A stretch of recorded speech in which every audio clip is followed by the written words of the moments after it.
Geografia Bíblica.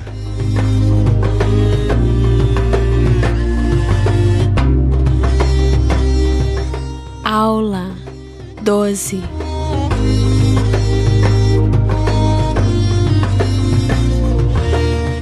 A Palestina.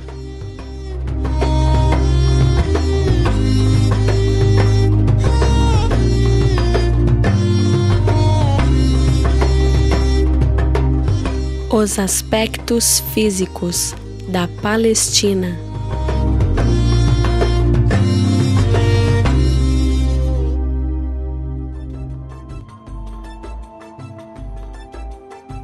Já foi citada anteriormente a importância que a Palestina possui, pois foi palco para grande parte dos acontecimentos bíblicos.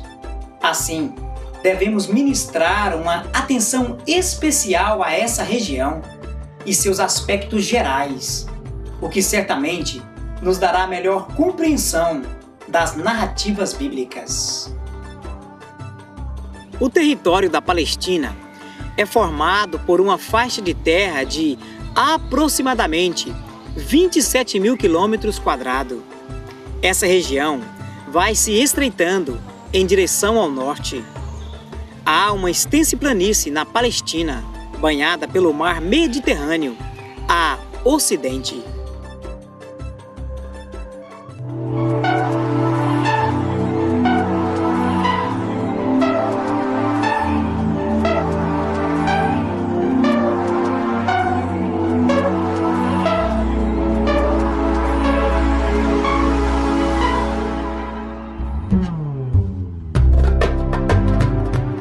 É possível observar que nessa planície banhada pelo Mediterrâneo, importantes cidades bíblicas foram construídas, tais como Gaza, Asquelon, Asdod, Jope, Cesareia do Mar e etc.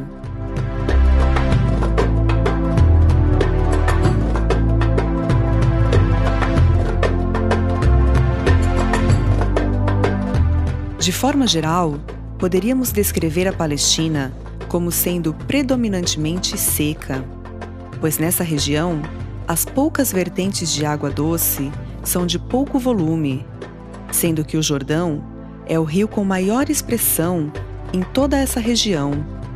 Os demais outros não passam de pequenos córregos, quase inexpressíveis, ou veios de água. Esse fator climático, somando ao pequeno volume de água doce, faz da Palestina uma região pobre nos aspectos fluviais.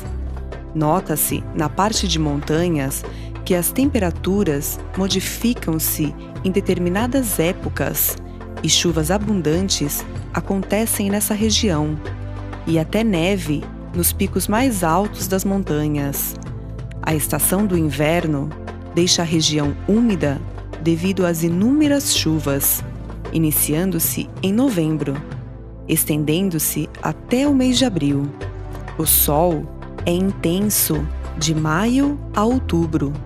Em quase toda a região, observa-se que as noites são frias.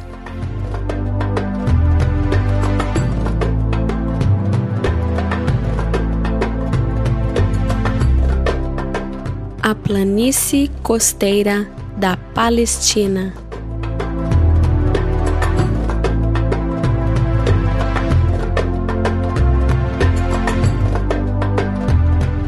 Essa planície estende-se por quase 200 quilômetros, desde as fronteiras do Líbano até Gaza. Essa planície é interrompida pelo norte, pela região do Carmelo, com seus montes. Ao norte do mesmo fica a planície de Asser, que se estende por mais de 30 quilômetros, até a antiga escada de Tiro. Nesse local, as colinas da Galileia chegam até bem perto das costas marítimas.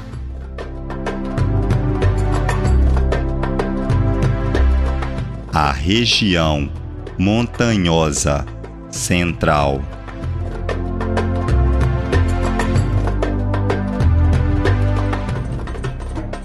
Essa região cobre mais de 300 quilômetros, do norte da Galileia até o Horebe.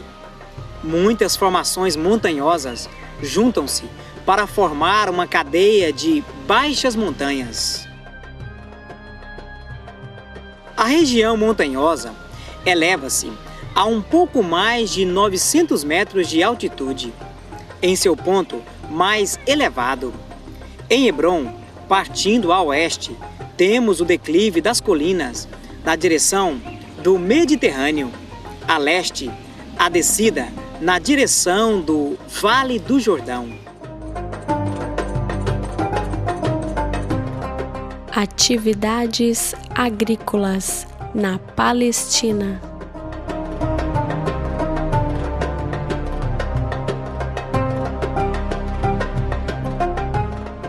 Poucas áreas na Palestina podem satisfatoriamente fornecer condições para o plantio.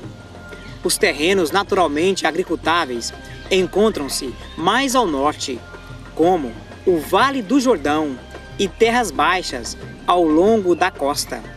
No entanto, as modernas técnicas agrícolas desenvolvidas por Israel têm possibilitado a utilização até mesmo dos desertos para o plantio.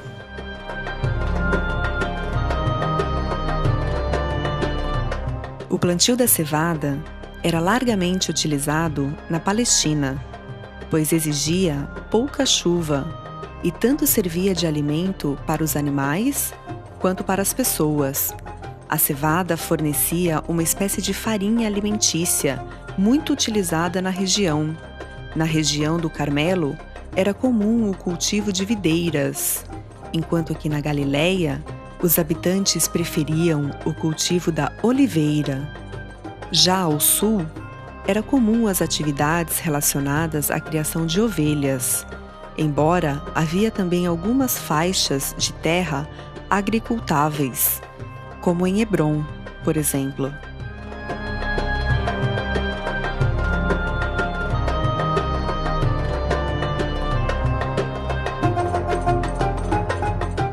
A flora da Palestina. Fiz para mim hortas e jardins, e plantei neles árvores de toda a espécie de fruto.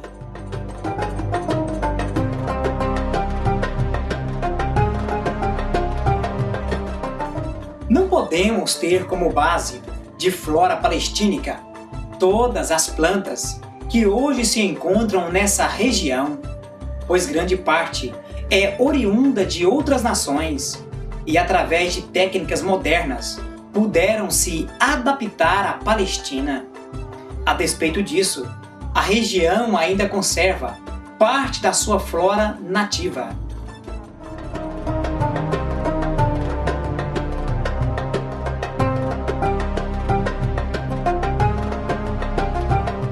A costa do Mediterrâneo encontra-se árvores de médio porte, arbustos variados, além de inúmeras flores.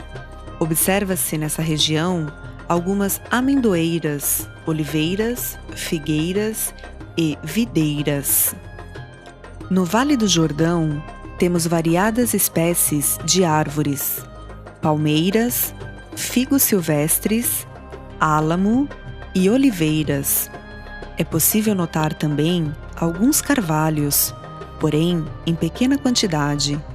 Atualmente, se cultiva flores e bananas em boa parte dessa região.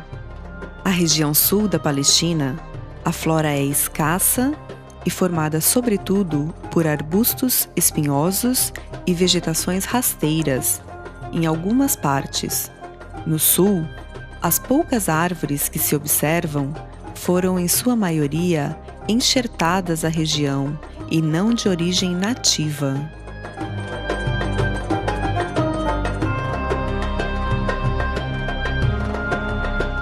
A fauna da Palestina.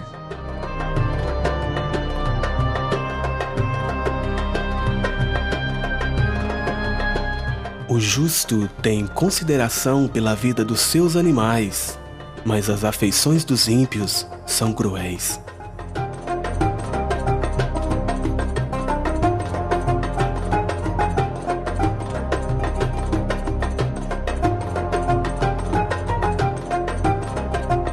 Ao exemplo da flora, a fauna palestina hoje é diferente dos tempos bíblicos.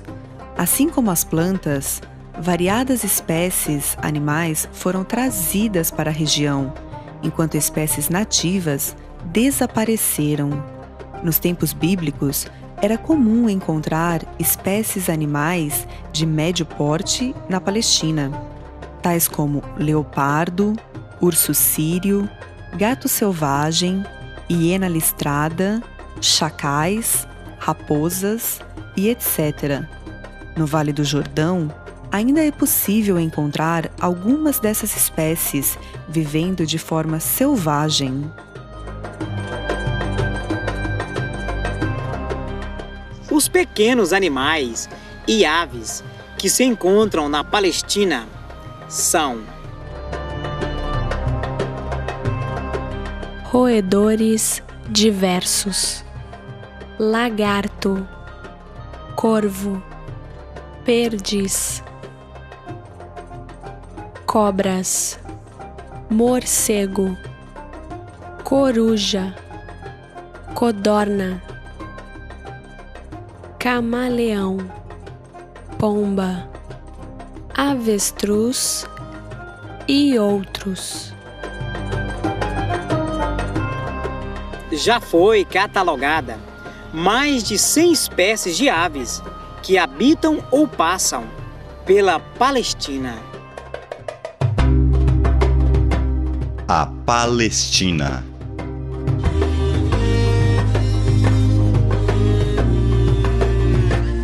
Geografia bíblica.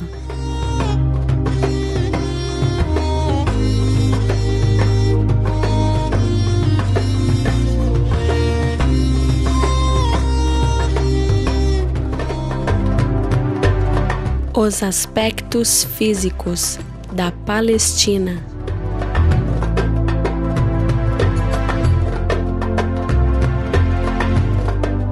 Os montes da Palestina. Antes que os montes nascessem, ou que tu formasses a terra e o mundo, mesmo de eternidade a eternidade, tu és Deus.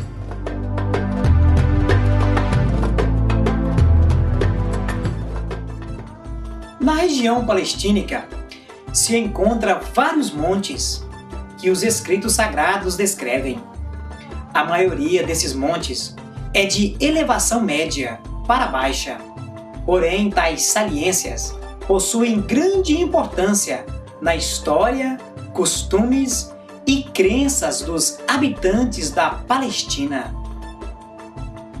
Variadas formas de divisão dos montes da Palestina são sugeridas. Algumas divisões são feitas classificando os montes em palestínicos e transjordânicos, o que equivale a dizer ocidental e oriental, enquanto outros preferem dividi-los em montes do norte e montes do sul. A primeira forma de divisão parece se ajustar melhor ao tema ora em pauta e oferece mais clareza e facilidade na compreensão desse assunto. Sendo assim, podemos dividir os montes da Palestina em dois grupos: os do grupo ocidental e os do grupo oriental.